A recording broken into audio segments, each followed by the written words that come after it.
Hey folks, how's it going? Welcome to another episode of Quarter Life Chit Chat, your go-to podcast where I share crazy stories, interview my friends, add some laughter, some jokes, and a dash of wisdom.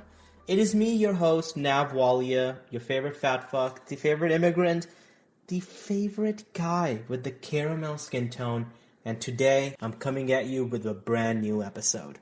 Today's episode is gonna slap harder than my mom slapping me when I was a kid when I would act up or get shitty grades. Because today's episode is about doing right by yourself versus doing right by others. But before I get into the episode, two things. One, if you're wondering why this episode is not in video on Spotify, like the past 5 episodes, just hop on to the show's Instagram, quarterlife_chitchat. I made an announcement. You'll hear all about it. Secondly, if you hear the wind noise in the background, that is because I'm in the middle of a tornado and I'm fighting for my life stronger and harder than an obese kid fights with his mom to buy a Kit Kat bar that's on sale. And honestly, I'm going to give it 10 minutes before this tornado takes me out. So stay tuned. This might be a short episode. But without further ado, let's hop into this episode. I have my thinking cap on today. And I wanted to make a topic about something that's been on my mind, which has been, doing right by yourself and others. And I talked to a lot of my friends, a lot of my coworkers, and pretty much all the people in my life, really. And I asked if they've ever been in a situation where, them being more emotionally available to the other party, respecting the other party's emotion, their feelings during a conflict has caused them to not do right by them and their emotions, their feelings. And the overwhelming answer was yes.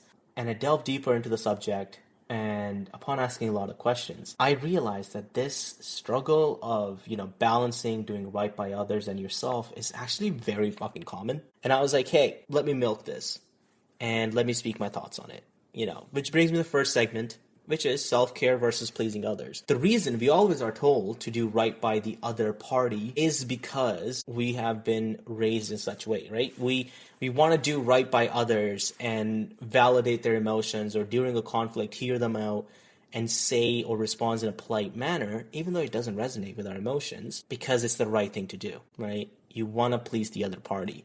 You want them to be okay because of guilt. Now, I asked all the people, why do you want to be more validating to other party during a conflict? Why you validate emotions? Why you don't want to stand up for yourself per se?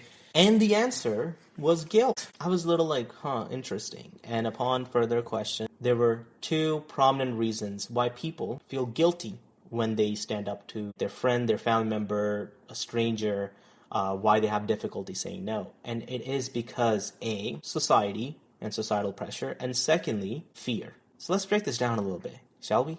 You see, when we're kids and we are taught, everybody here that is listening to this episode, we're taught to be good people, treat others the way you want to be treated, treat everybody with respect, and all that jazz, from our parents to our teachers to judgy uncles and aunties who are just, way too much in your fucking business. And as we grow up, the notion of treating others right, doing right by them gets solidified. However, how many of us were really taught to do right by yourself? Express yourself how you see fit, express your emotion how you see fit. I asked this question to almost everybody. I was when I was growing up, but the overwhelming people in my life said no. None of their family members ever said hey, express your emotion, XYZ. They always were just taught to just do right by the other party and hope, not even expect, in hope they can do right by you. And the second reason that people said they're afraid to say no, or to combat the other side, or to not express their emotion that is laced with anger, annoyance, frustration, or any synonymous emotion, was fear. This is an interesting one. And I delved into this, and the answer everybody gave me was fear of losing that friend, that family member, fear that they won't love you as much, fear that they won't hang out with you as much, and just fear. I was like, that is actually very interesting. And I asked, why is it that you are giving into this fear? And I asked, why fear? And even think of yourself, why would fear play the role of this? And the answer to that is security. You see, we all want security, especially in our relationships. Nobody really wants to fucking feel like one day your partner, your boyfriend, your fucking husband, side chick, side piece, friend, mom, dad, whoever, is going to take a step back from you. Nobody wants that. Everybody wants to feel loved. And it is this desire for security that everything's going to be okay, people are here for us. It plays a role in creating fear that if you ever done something to piss them off or trigger them in any way, they might take a step back and now you just lost somebody you loved. Which is why a lot of my friends, co-workers, family members, they just wouldn't call out shitty behavior, and they wouldn't express their emotion, anger, frustration to their loved ones. Same loved ones that they want in their life and are afraid of ever losing. We end up doing right by, our loved ones, our friends, whoever, validate their emotions. We, say things that makes us understand. We say things in a respectful manner, but we never get that emotion out. And now it comes down to us to process it, deal with it, and be pissed off with that emotion. I'll give you a good anecdote, okay? Literally, a couple of years ago, I had a big personal growth. Maybe I'll talk about it in the future because a lot of my friends want me to talk about it. We'll see. But the person I am now is polar opposite of the person I used to be. And when I was having a personal growth, I was very emotionally available to everybody. I supported their feelings, understood what they wanted. I was respectful to all they were saying, and I pretty much accepted all that they were saying. I didn't really combat it. The thing with that is, in layman's term, I wasn't standing on my business, which is if somebody had pissed me off, I wasn't telling them that I was pissed off. I was just hearing them, what their side is, and telling them that, ooh, okay, I understand now. It's okay. I understand. Things happen, right? The emotion, the frustration, the anger, the annoyance was always within me. I didn't let it out because, again, we were taught, do the right thing, which was, don't fucking tell somebody that is being stupid and doing you wrong, hey, fuck off, you're stupid and you're doing me wrong. All this did, it put pressure on my shoulders. And it's just in the past couple of months, I'm really beginning to get a lot of my emotions out and stand on my business, And lately, the reason this topic has been on my mind is because I've been getting into a lot of disagreements because I was catering and I was being receptive of their emotion, their feelings a lot more than I was with mine. I started thinking, what is the way, right? And which brings me to the next segment for the show. It's creating that balance. For me, okay, before I hop into this, you got to understand that there's two sides of the yin and yang, right? On one side, let's say you're having a fight with your partner. They fucking scream at you. They're pissed off about some shit. And you respond with, hi, sweetie, what you did was not okay, and I do not like this. I don't appreciate this.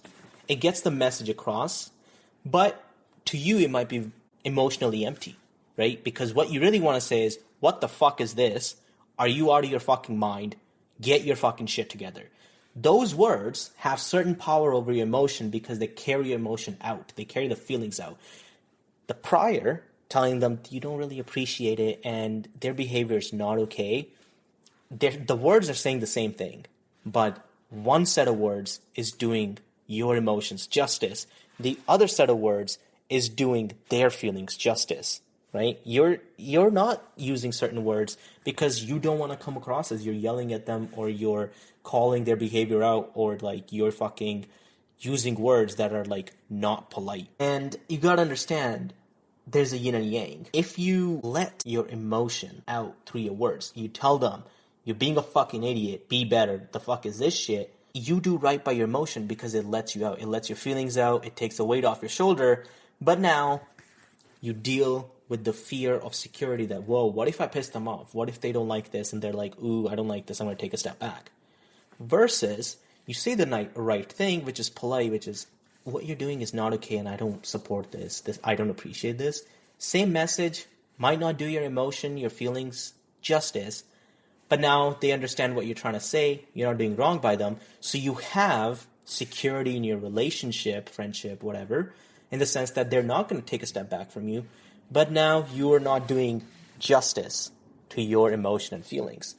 And it is this balance that is really hard to maintain because then it goes into the fear of losing people and how the upbringing socially was, right? And all I want to say, as somebody who has found the balance after probably like 2 years of not finding that balance, I have, before like let's say 5 years ago, my balance was really off. Like I just spoke through anger and frustration. I didn't even take feelings into regard. And then I overcorrected and never expressed, my anger, my frustration, my annoyances. And I was just extremely emotionally validating to the other party, which didn't do me justice at all. And only, I would say, for the past couple months, I've had the balance. And a lot of my friends and coworkers were like, hey, how do you maintain this? So this is what I want to speak on this matter. You have to understand what is more important to you, right? For me, I stand on my business. I tell the other party, fuck off, they're being wrong. Literally, I got into a fight with my friend very recently. She and I got in a fight. Her words are, I'm being disrespectful to her because how I'm expressing myself. To me, she's being disrespectful to me because she's not understanding that how things work when it comes to socializing with me. And in that, I realized that during this interaction, yes, me being disrespectful to her is a piss off to her. And she might take a step back. She might not talk to me as much. We might not talk for 2 weeks. But in that, I have inner peace because I am doing right by me and my emotion and my feelings, right? Now, for somebody else, where they're not expressing their emotion in the way they see fit, they have the sense of security that I do not have, right? In this situation, my friend, but they may just have internal frustration and fucking feelings pent up. So, all I will leave you all to ponder is you got to understand what's more suitable to you. Is it inner peace or is it a sense of security in your relationship? For me, it's inner peace. I sleep like a baby. Yeah, I lose my shit. I dismiss certain things. I fucking call it how I see it with my friend Jessica or even Taylor, whoever. But I have inner peace because I stood on my business. I stood on my feeling that they're right by me. And that's more valuable to me. Maybe yours is different. So I'll leave that with that. Perhaps something for y'all to ponder. And the last thing a lot of people ask me in my life is, how do you say no? How are you easy to say no? And all I want to say is everything's a leap of faith, right? And this goes into fear of not losing people. You gotta have faith. If you lay the foundation with your people, you care about them, you believe they care about you, they should expect you and love you and want to be with you the way you are, not by you catering to them at all times, right? Those that want to leave will leave and you can do nothing to make them stay. So have faith, take the leap and just say no to the plans or whoever or whatever you want to say no to, and then explain yourself why it is that you're saying no. You have to understand that you cannot be the only one that is always got to be understanding, and that everything, like most things, is a two-way street. And it is creating this balance, of doing right by yourself and others. If you're always doing right by others, not right by yourself, you might be losing self-respect and dignity in a way. If you're doing right by yourself instead of doing right by others, you might be losing your self-image and their values. Instead of saying, oh, he or she is such a nice guy, the other party might see you as, wow, they're so arrogant, they didn't fucking say this. And my thing is, life's too short, at least for me, life's too short for me to deal with fear of security in my relationships. Plus, I just want to say, would you want a relationship or a friendship that you always cater to the other party for the rest of your life in hope that if you act even out of line, they might leave you? Or would you expect people to want to be with you and accept you in every single way? For me, being afraid to express your emotion, your fear, your anger, frustration that people cause you in hope they stay is not a relationship or a friendship that's deep enough. But that's just my taste. And that's all I want to leave you with. Something to ponder. Think about it. Think what is valuable to you. Doing right by yourself, doing right by others. Is it inner peace or is it a sense of security? Look within, and you'll have your balance of finding your way navigating through the, this yin-yang of doing right by others and yourself. And that brings me to the end of this episode. I hope you enjoyed it. This episode was for the people that like me talking about a serious topic. I hope it was fun to listen. I hope I left you with something to think about. To everybody else that didn't take anything from this episode, totally cool. It just means that you don't like listening to brown people, which might just be a societal issue in itself. That's a joke. I'll be back next week with a brand new episode. It'll be slightly different, something fun. Stay tuned. Follow the previous episodes. Tell your friends to stream the show. Tell your grandma to stream the show. And tell your mom to return my phone calls, okay? She's been really MIA. Kind of rude, not gonna lie. Do me a favor, follow the social media of the show, follow the Instagram, quarterlife_chitchat, and DM me what topics you want me to cover. Thank you for listening. It's been your boy Nav. Hasta la vista. Bye-bye.